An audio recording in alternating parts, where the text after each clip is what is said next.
Is the Cold War actually over? Or have we just been living in a temporary lull while our adversaries regroup?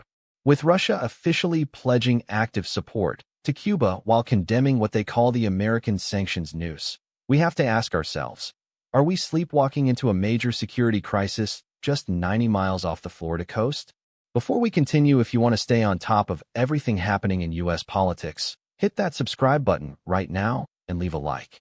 It really helps this channel grow and ensures you get the updates that the big networks are too afraid to touch. The situation is escalating quickly. During a recent briefing, Russian Foreign Ministry spokesperson Maria Zakharova made it crystal clear where Moscow stands. She stated that Russia reaffirms its full solidarity with Cuba and strongly condemns any attempts at gross interference in the internal affairs of the island nation.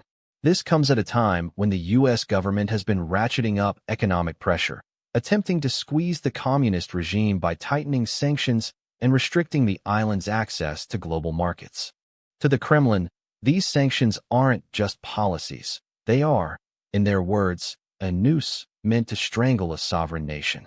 By offering active support, Russia is positioning itself as the primary lifeline for Havana. This isn't just diplomatic rhetoric. When a superpower like Russia promises active support to a nation that has historically been the United States' greatest regional adversary, it signals a deliberate shift in global power dynamics. But what does this actually mean for the average American? For starters, it's a direct challenge to the Monroe Doctrine, the long-standing policy that the United States would not tolerate foreign meddling in the Western Hemisphere. By deepening ties with Cuba, Russia is signaling to Washington that they are more than willing to project power into what the U.S. has traditionally considered its own sphere of influence.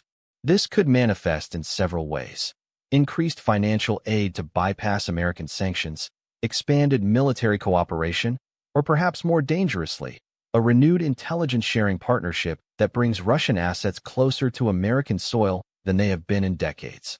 The economic reality is that Cuba is suffering.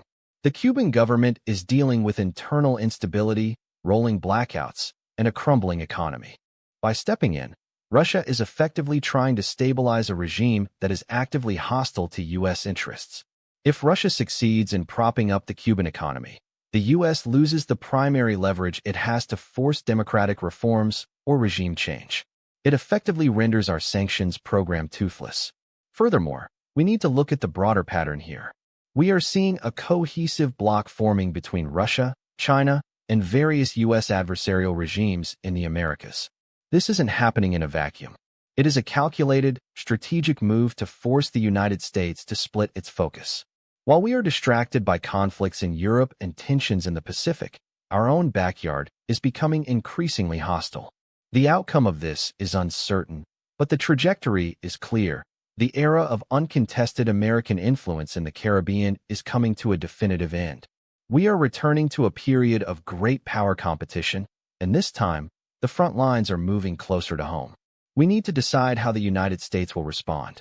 Will we double down on the sanctions, risking an even deeper alliance between Havana and Moscow, or will we see a shift in policy that acknowledges this new, harsher reality? So what do you think about this? Is the U.S. government failing to protect its own borders, or is this just another empty threat from a desperate Russian administration?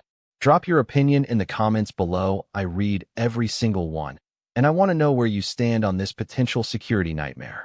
The world is changing beneath our feet, and the decisions made in Washington today will define our national security for the next generation.